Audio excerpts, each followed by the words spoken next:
Alright, so what were we doing last? I don't even remember. We were playing this game. Oh, you can middle mouse click to do this way faster. Just randomly try middle mouse click drag and it way faster than using this. Because there's no method, there's no key binding in the options menu to like increase the speed of this that I've been able to find. It's a lot better. I should use that. They need to increase max zoom. You should be able to zoom out further. They should just basically copy the settings that the mod lets you do from Pathfinder Kingmaker. Okay, so we were playing, and toward the end of the stream, someone mentioned, let's just leave this room, because someone mentioned that I think that I missed something here. There's something in this room. Room with a statue.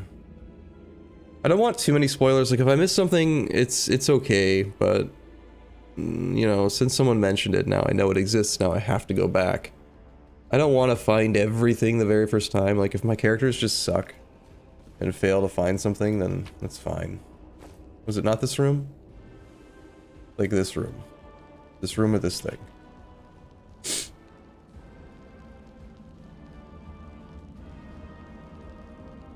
Not flaky? I think it's kind of flaky. So there's supposedly there's something in here that I did not find. There's a door. I just missed the door. Alright, well. It's not that I missed something. I didn't miss a secret, I just failed to realize that there's a door in this room. Whoopsie. What do we have here? We have a trap here, is what we have. Oh, also Hoyd's like really low on health. Do we have any healing left? We have no more lay on hands. We are out of charges of cure light wounds. We have a lot of potions though. Let's just drink them. Use. That's probably good enough, in case there's one more battle. You can open this chest secret for me? I hope you appreciate this. I do. There's a chest? I don't think there's a chest. Well, it is a chest, but it's not lootable. Can't click on it. Time becomes distance. Time becomes distance, he says.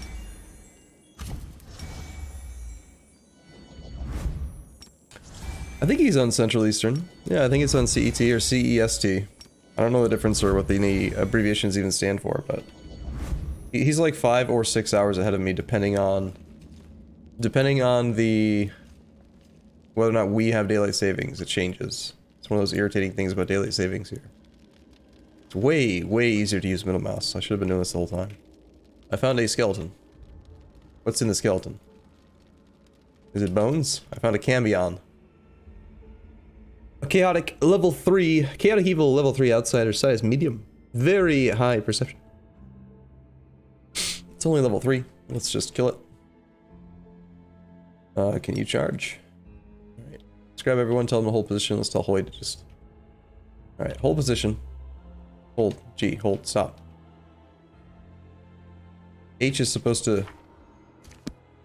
What's going on with the... Select all. Hold position. Why is that keybinding not working anymore? Something's weird with this game's keybindings. Like, it's like they start and stop working. There should be a keybind for stop. H for hold position. Hold position is the same thing as stop, so I unbound it because I didn't need it. I thought. Huh, weird. I have to like have the game running to issue the stop command, essentially. So little time. Odd. Get him! Hiya! Oh yeah! Got him. Alright, what are you gonna do? A weird noise for Camellia to make. She can't charge, but she can, like, just run forward and... Wait. She's making weird noises. That was a weird sound effect for her. I think that was a sound effect for our main character. The game is really confused right now. You hear that? It's still making the same sound effects for Scylla as well. What?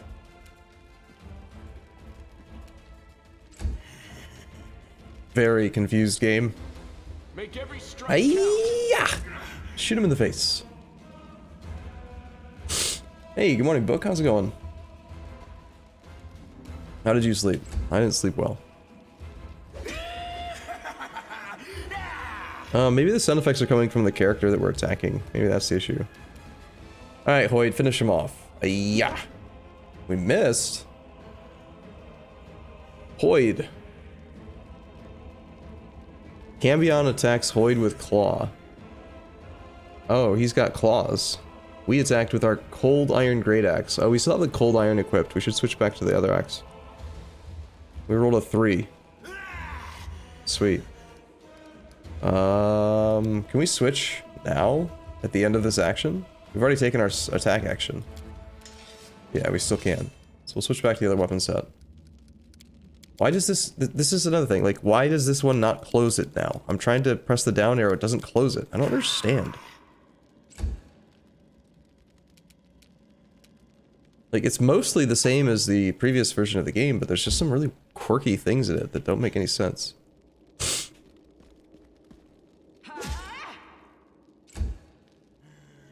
Oh, there's another person over there, shit. Like an archer? Level 3 outsider archer. Sin Frenzy? Every cambion carries an excessive capacity for one of the 7 classical sins determined at the moment of the cambion's birth. Depending on the nature of his humanoid parents' greatest sin. Once per day, for a number of rounds equal to his hit dice, the cambion can embrace his sin and enter a frenzied state as a free action. While a cambion is in this frenzy, his land speed increases by 10 and he gains +1 bonus to reflex and attack rolls. Okay. So, that's not good.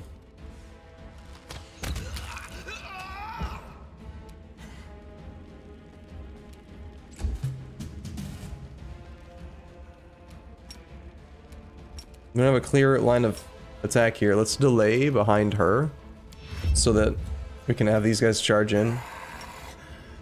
Oh. That thing blocks the line of sight, unfortunately. It's beta early access? Yeah, that's fair, but at the same time, like, it's not like they're building the game from scratch, you know? Like, a lot of the mechanics are basically just pulled directly from Pathfinder Kingmaker. So it feels like there shouldn't be UI, UX interface bugs like that. Those should already have been worked out in the previous game.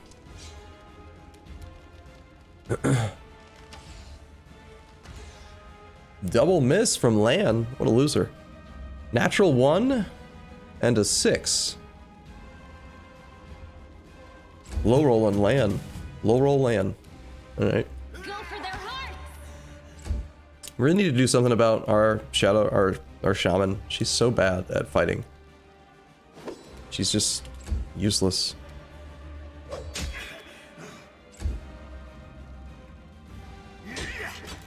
Ouch. Alright, Lan, stop missing.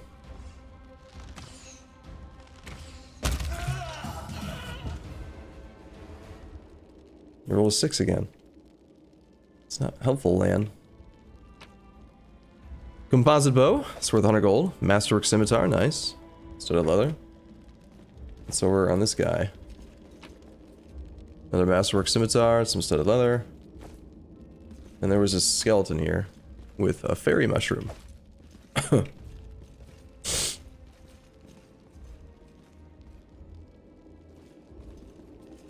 I don't see. Oh, we have a puzzle. We have a puzzle.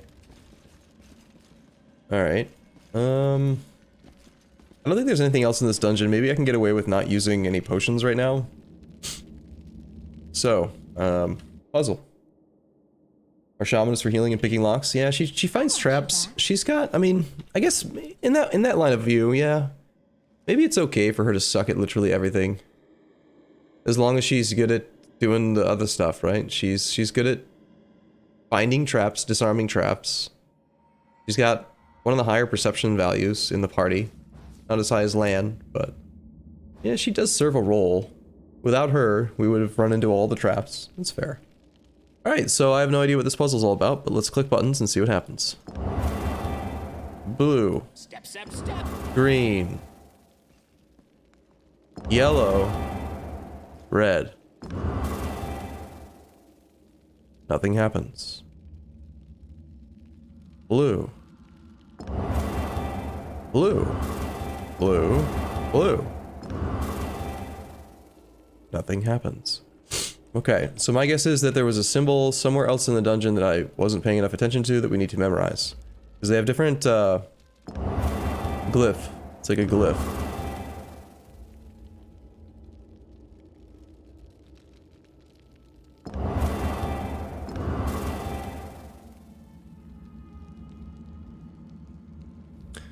So, was it in any of the notes that we read, or was it, I'm guessing the most likely place for it is going to be, like, on one of these walls or something?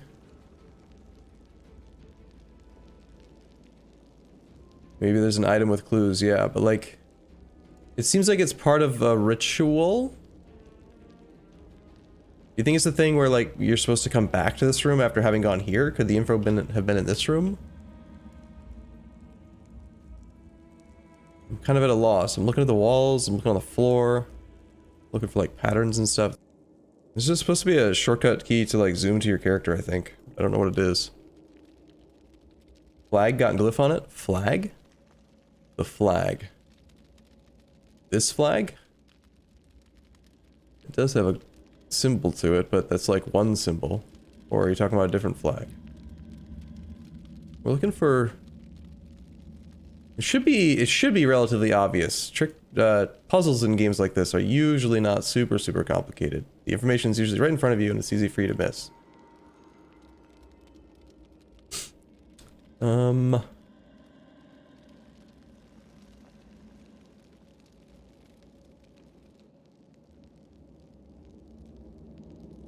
I could go through our inventory, see if we picked up any items. Why? I don't understand why the gamma correction is not working.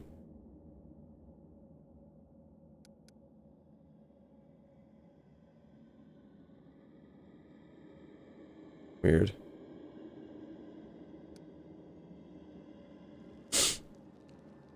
Alright, chat, I need help. Help me figure this puzzle out. What are we looking for?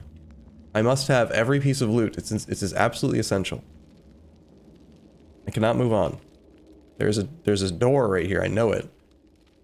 And there's loot behind it.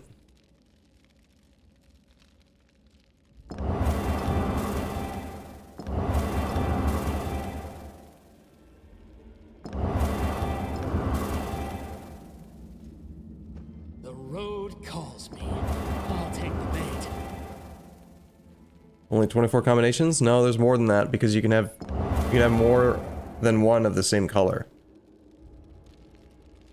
So you could go blue, blue, blue, blue, like all blue, all red, all green, all yellow. I think it's more than 24, isn't it?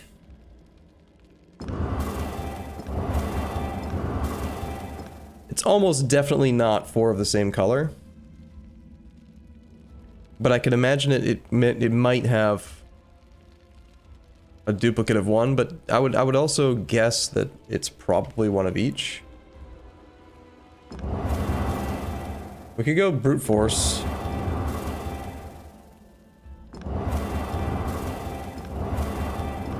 That seems like a dumb idea though.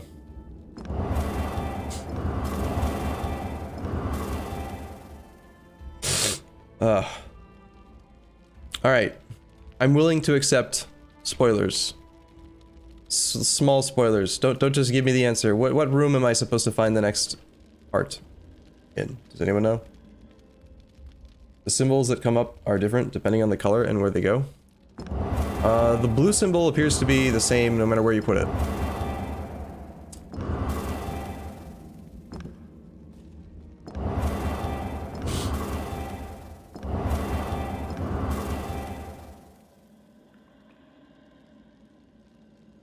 I doubt that the result is in just this room. Need to put 4 colored runes on the wall. Yes, indeed. Alright, well let's just wander around and see if maybe we can figure something out. Who's got the light spell? Let's cast light on Hoyd. Since gamma correction's not working. I'm thinking that the secret's not, like, the answer to the puzzle's not going to be in the room that we're looking right now, so let's go up further. Just look at all the walls, look at the floors. Look at statues and symbols and stuff. I don't know. Maybe re-inspect the statue?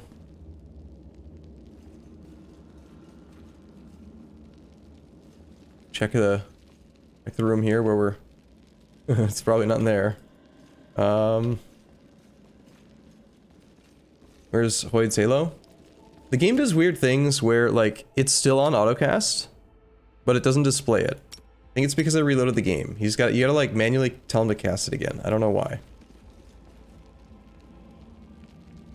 Alright, so there was a rock elemental and a water elemental that we fought. Does that have anything to do with it? Oh, there was also the basilisk room. What if the secret's like hidden in the basilisk room? Because there wasn't much going on in that room. I thought it was weird. Oh, there was like a room with a basilisk and then it wasn't really protecting anything. It was this room, I think.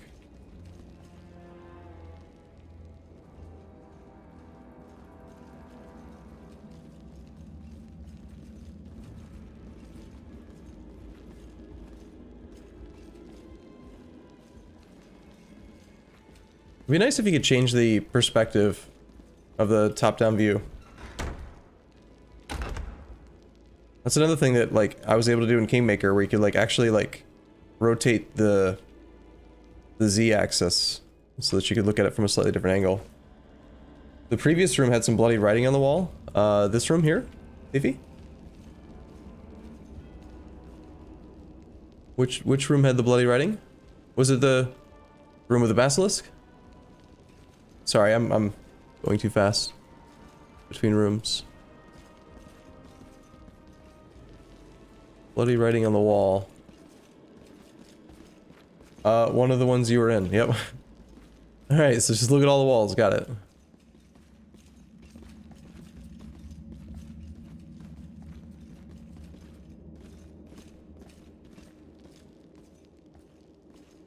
I don't see blood on the wall. Not that room.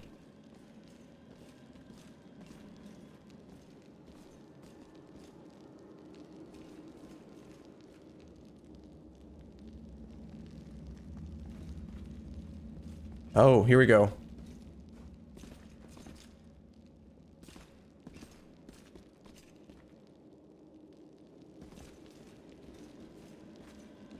I mean... is that the actual hint? I don't know.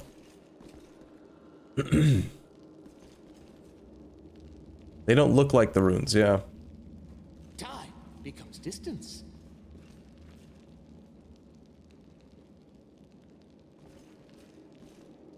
Okay, well I don't want to spend all day on this.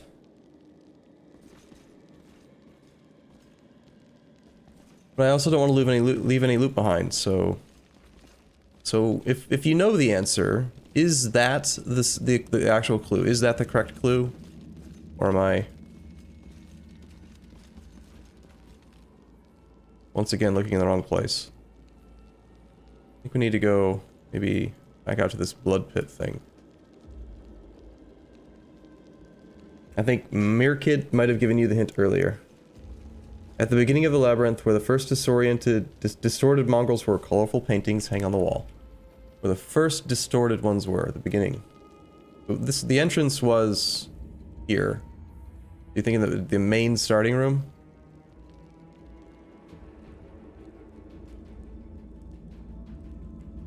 Let's just go all the way back to the start. We have time.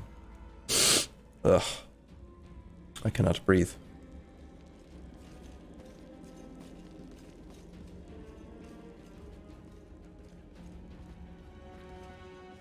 I don't think we fought corrupted mongrels in this room. We fought them like one room in. One side room in.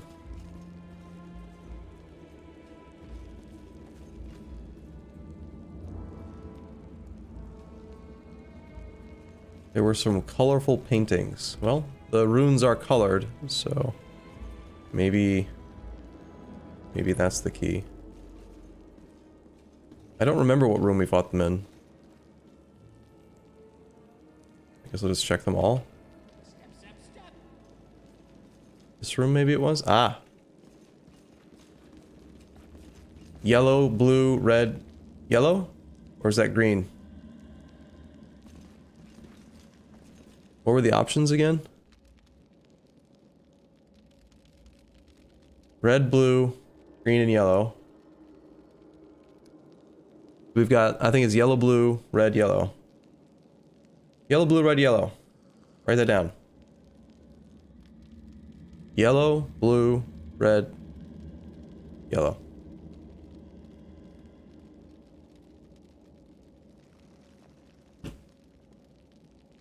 There better be something amazing behind this wall. We just spent like 20 minutes on that.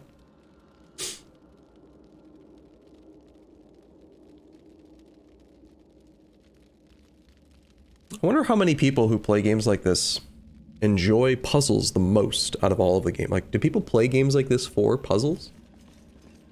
Yellow, blue, red, yellow. Sneaky. We did it! Good job, chat. Oh, ooh, it's a cutscene even. We found the secret sword. Sela peers closely at the sword, which seems utterly unexceptional to you. Wait, this is... no, it can't be. I know that hilt. Radiance, the sword of the great Yaniel. That's what this is. But it's meant to be in the Tower of Estrad with all the other relics. That's what I heard, at least. Well, of course this rusted piece of metal must be the very same sword. Amelia rolls her eyes. I think you merely wish that this were the illustrious sword of legend. You don't get it. I've seen this sword 100 times, in paintings and in the hands of Yaniel's statue. I've even thought of going to the Estrad Museum to see the thing in person. How did it get here? What's so special about it? Nothing, I guess. But this sword was legendary in its day. People say that when Yaniel held it, the blade would glow, striking demons left and right. Soldiers would see Radiance's light from afar and take heart, rushing into the fray and winning. But I don't know what's wrong with it now, or how to restore its power. All I can sense is that they made a mockery of it. You're empathizing with an object? Who is Yaniel? You've never heard of her? Nope. She's a great woman. Oh, cool. You a fan of hers? Cool. How did it end up here? No one knows. Why am I asking her? She doesn't know. She just said she doesn't know how it got here. Oh, I'm gonna take it. Yoink! Sela identifies Radiance. Radiance. I feel like when you reload the game, on the off chance that someone from Owlcat Studios is watching, or hears of this, or if General Ming wants to write this down as a UI feedback thing, every time you reload the game, it forgets what you had sorted with the last time. So for me, I would prefer, like, if I could just always have it sorted newest to oldest, every single time I load the game, then I can just go here and just find the stuff that's the most recent to my current quests and stuff. But every single time I've got to do this, and it's kind of irritating. It should remember. It should remember. So Radiance is a 1d8 slashing, crits on 19 and 20, only 2-foot range. It is cold iron, and it is masterwork. But it's not as good as our current greatsword. But there's presumably something else special about it, right? That we just don't know yet? Newest to oldest, I agree. Yeah, it does seem like the most logical sorting method anyway, instead of just the default being off. It should have some more customization there, I think. So, nothing we can really do with that sword yet, unless there's something else that I'm missing. Found some money and found some healing potions. Thank you for your help with getting that solved. Minor spoilers is okay. Yep. Just minor spoilers. And specifically only if I, like, ask for them, you know? Like, I probably would have eventually found that, but for the sake of streaming and everyone that's watching, like, we don't need to spend an hour me looking through every single darn thing. The fact that we knew that there was a puzzle and that the solution would be somewhere in this labyrinth, that kind of already solves it, you know? Pick the lock, found another scimitar, probably not worth carrying. More potions. Okay, so I think that's it then. We can proceed back to this room. Loot whatever we can find in this room. Give it to the Paladin for some damage. Paladin's currently wielding what? Oh, she's just got a regular longsword. Yeah, absolutely. Masterwork means she'll get +1 accuracy, and she's also not using cold iron yet, so cold iron's great. By all means, she can wield it. Of course, do we know for sure she's going to be in our party forever? I don't think we do. She doesn't really need a short bow on her, does she? take that off. It's garbage.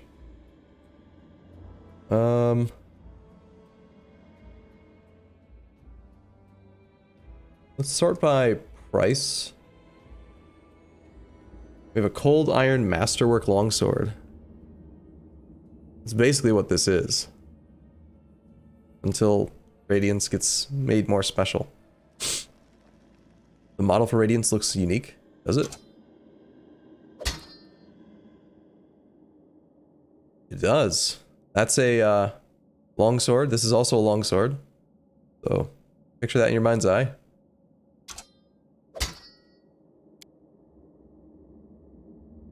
Ooh, fancy. It's made out of gold. Neat. Looks good.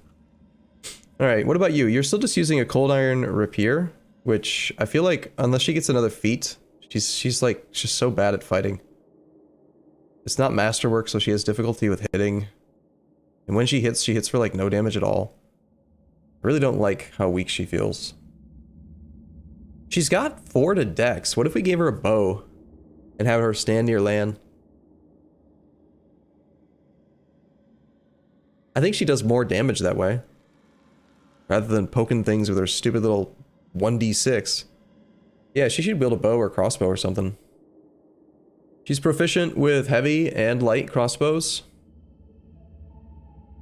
What's arguments for? I guess maybe her encumbrance is the issue. She has very low strength. So she should probably use a lightweight weapon, like maybe just a regular bow. She can't use a regular bow. Okay, light crossbow then. She's still light, no encumbrance penalty. Yeah, I think I'm gonna have her use a crossbow. She's still got +5 to attack. It's the same. She just does more damage now, and from range. She does lose 1 on her critical range though. 18 to 20 versus 19 to 20 now. But the fact that she's range is just so much better. Does she have the feat that allows for firing into combat directly? I don't think so. Probably not. But we already have 2 characters that are in melee range, so we get the flanking bonus automatically if they're just next to each other. We don't need 3. It's not like having a 3rd character in melee range increases the flanking bonus. And she's just bad, right? She's got low health, and I don't know. Just doesn't feel like having her move up into melee range is worthwhile. So I think I'd rather her just take a shot, even if it's at a -4 penalty. So where would it be? I think it would be under a feat or trait. The feat that Lan has is called precise shot. Yeah. So she does not have precise shot. What Hex does? What Hex does? What Hex does? Hex. A shaman learns a number of magical tricks called hexes, which grant her powers or weaken foes. At 2nd level, the shaman learns 1 hex. Shaman can select from any number of hexes available to her chosen spirit. Shaman cannot select a hex more than 1 time. Using a hex as a standard action doesn't provoke an attack of opportunity unless otherwise noted. I think that we chose for her hex. Wasn't that her I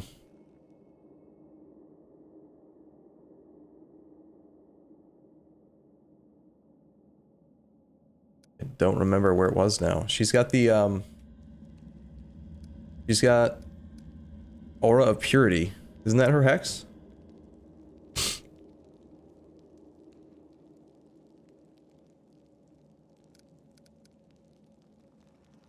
I think that's what I had chosen. I don't know how to find the list of available hexes though. It's not in the spellbook. But it made sense to me at the time because it was like one of the only things that seemed like it'd make any difference in battles. Ugh, sniffles. Sorry about the ASMR booger sniffling. I can't help it. Alright, so this room I have not looted yet. And we haven't talked to all the people that could be talked to. So there's mongrels. The mongrels are probably not talkable to. Anevia's here. Die! Die! Die! We've got a unidentified glaive. It is Marching Terror. Marching Terror. Whenever this +1 glaive lands a hit on a new enemy for the first time, The target receives 1d6 negative damage, and all other enemies in a 15-foot radius must pass a will saving throw or become frightened for 1 round. It's a two-handed glaive. Deals 1d10 slashing. Triple damage on 20s. 6-foot range. Can our character use this? Are we proficient with glaives?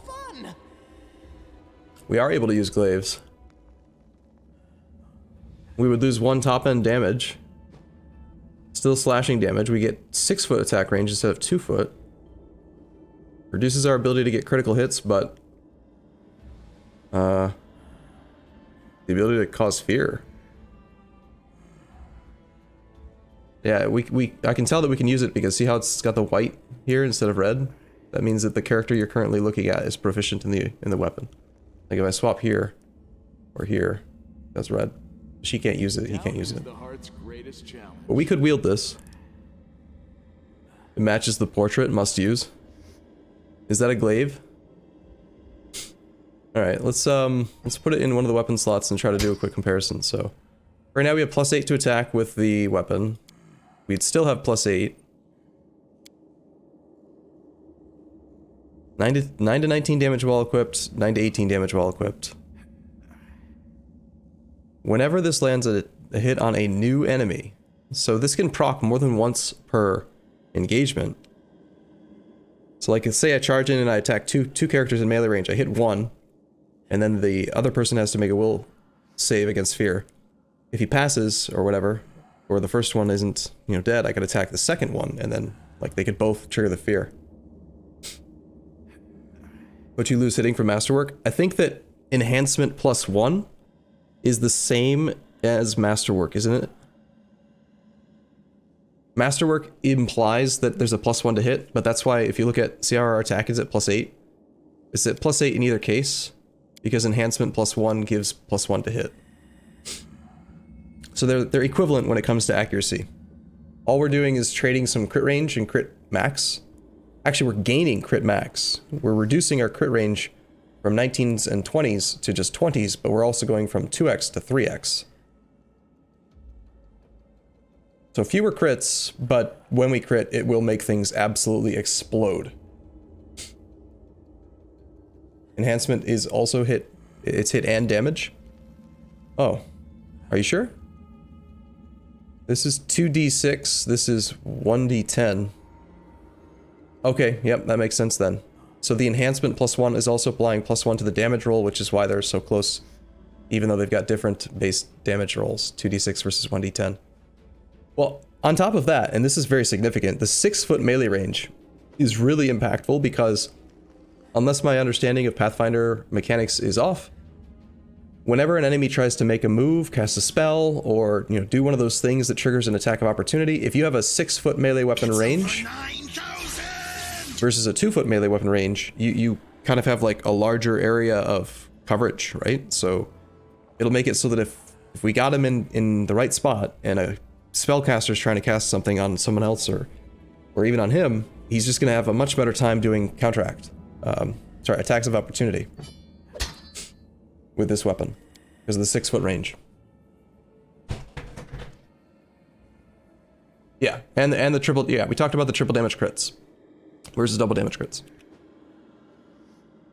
Yeah, I remember watching a video on YouTube about, I think it was about 5E instead of 3.5.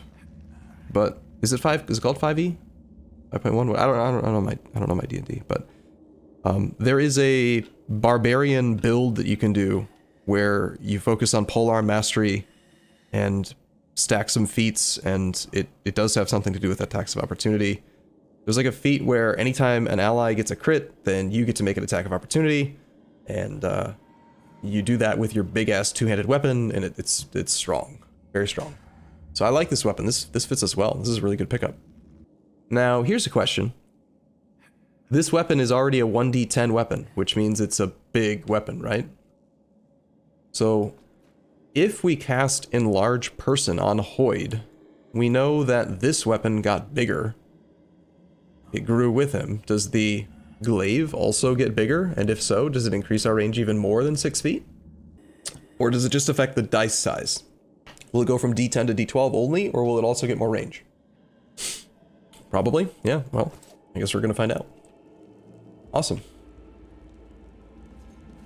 Okay. We got a potion. We have an unidentified heavy mace. That halo, like, for whether or not an item is magical is so, it's not enough. It's the faintest light blue on a white background. It should be like, not so transparent. It is a heavy mace of fire. 1d8 plus 1d3 fire damage. It has enhancement +1. That's a great weapon. No one currently uses bludgeoning weapons. I love how many weapons Hoyd has. Look at all these weapons on him. He's just laden with weapons. Funny. You know what? Why not? Let's just do this. I'm gonna save the game and let's just cast Enlarge Person on him right now. Drink a potion, just test it. I want to know it. I want to know for planning purposes what's gonna happen here. So usable. Let's just drink this. Okay. So we go to we go to +8 on attack. Our damage goes. It's 2d8. 2d8 plus 10. Wait. How come it's not d10? I'm confused. We're still melee 6-foot range. The shaman? No, the shaman's using... we switched her to a light crossbow for now. Or a finesse weapon. How come it's 2d8 instead of 1d10? Size changes the weapon dice. So instead of increasing the weapon range, like the dice range, it just adds an extra dice. But then it also went down to d8 instead of d10. Huh. I mean, it's obviously more damage, still. But not maybe as amazing as I was hoping. Okay. Just want to confirm that it's still showing as D10 right now.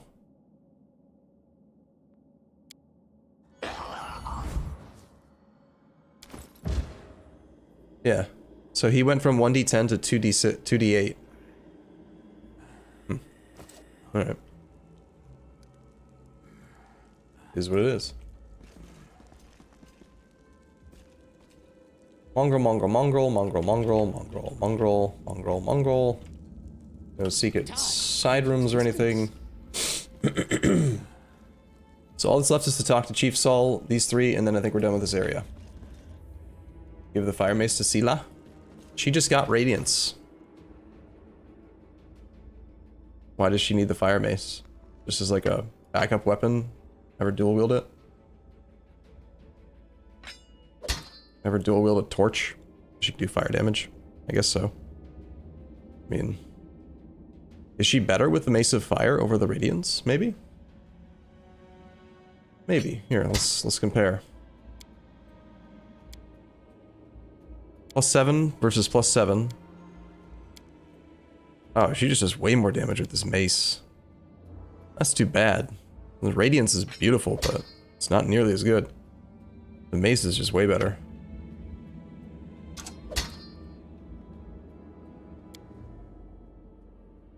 $7 to 16 damage versus, what was it again? 5 to 12. Good call. Yeah. Good upgrade. This thing always popping out is really annoying. I would like it if they would fix it.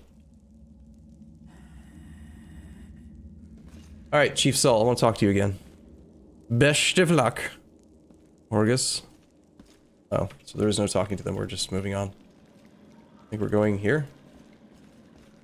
Oh, are we not done with the dungeon? We actually still have to explore the rest of these side tunnels or something? This way? There's the area exit. A flaming mace screams Paladin. Yeah, it does. Alright, let's do a quick once over on all these items, make sure I didn't miss any magical things or things that were valuable. I don't think I did, I was pretty diligent for the most part. It's worth 50 gold, I'll pick that up.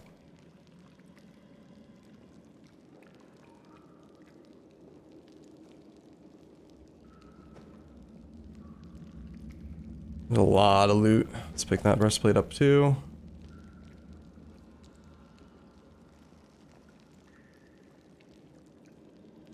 I did miss the loot on one of the mongrels. He had a scroll of magic missiles and a potion. And this is why it pays to be diligent. Quarterstaff. Long spear.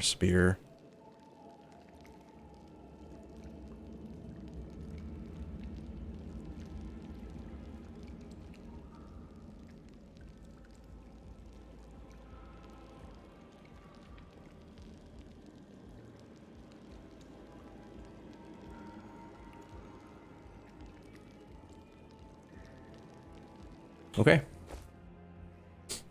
Shaman? It's more than a shaman. There's another word with the name. What was it again? Let me look up the character's class info. One sec. While the survivors wander the dungeons, the battle on the surface rages on. The warriors of Canabras are trying to defend the Wardstone, but their strength is flagging. Their resistance is valiant. Yet it will all be in vain if no one rises up. The glaive crit adds more to the damage. I think even if the glaive had a little bit less damage, I think the glaive is superior because of the 6-foot versus the 2-foot range. I think that is a very difficult value to like quantify. This guy owes us like 2,000 gold pieces, by the way. We intimidated him or whatever into giving us more money than he offered. He only offered us 1,000 gold up front. And we had an event check to force him to give us more. So that's neat. Hopefully we're gonna get another level today. I'd like to level up again. I'd like to sell off all of our weaponry and trash. That thing popping out annoys me. We also apparently full healed and we got a full rest. So that's neat. So going back to this, someone wants to know about this character. She's a shaman spirit hunter. Is her actual class type. She's not just a shaman. Spirit hunter. And yes, it looks like for her hex, we did choose Aura of Purity, which gives diseases. It's over 9,000! Hey, Gouger.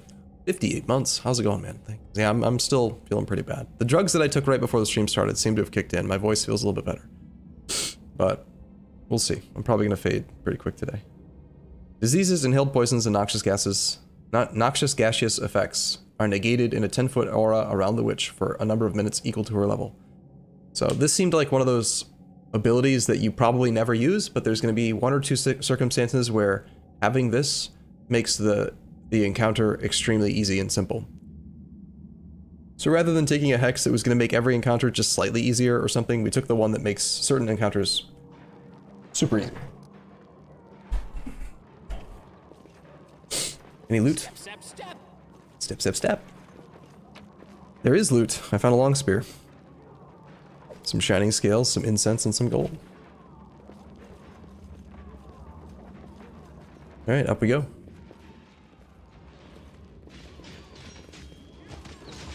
Sounds like they're still fighting.